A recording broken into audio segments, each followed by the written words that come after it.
अब तो हंस के बोलल हम भूल गईनी, प्यार में तना टूटली की धूल भईनी।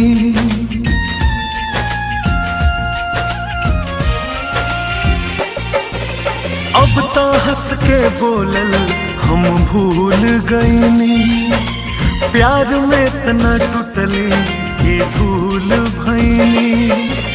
जिंदगी भइल बेरंग रंग लूट गइल सब, जिंदगी भइल बेरंग रंग लूट गइल सब।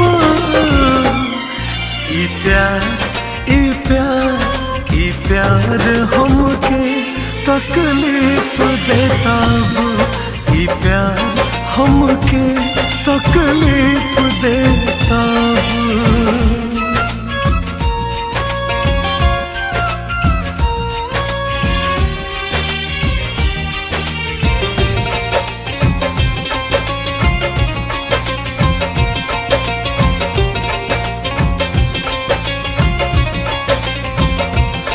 पल भर में हंसा के रोवावे प्यार, प्यार से काहे दिल ई लागल हमार।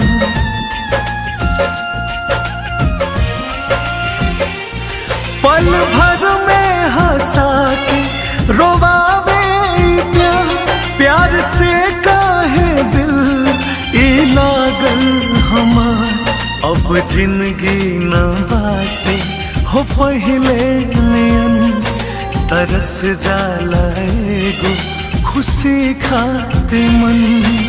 दर्द के बंधन से हम आजाद होइब कब, दर्द के बंधन से हम आजाद होइब कब। ई प्यार ई प्यार ई प्यार हमके तकलीफ देता हो, ई प्यार हमके तकलीफ देता हो।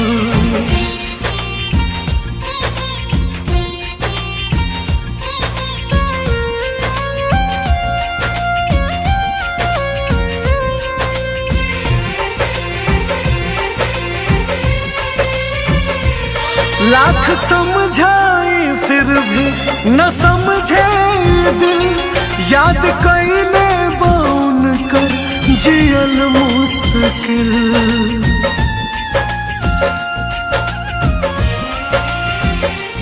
लाख समझाए फिर भी न समझे दिल, याद कैले बाउन कर जियल मुश्किल। बस इहे रिसू की कहानी बहो, जिंदगी में बहुत गम के आनी बहो। अमित बुलबुल अब तो सहारा बाड़े रब, अमित बुलबुल अब तो सहारा बाड़े रब। ई प्यार ई प्यार ई प्यार हमके तकलीफ देता हो,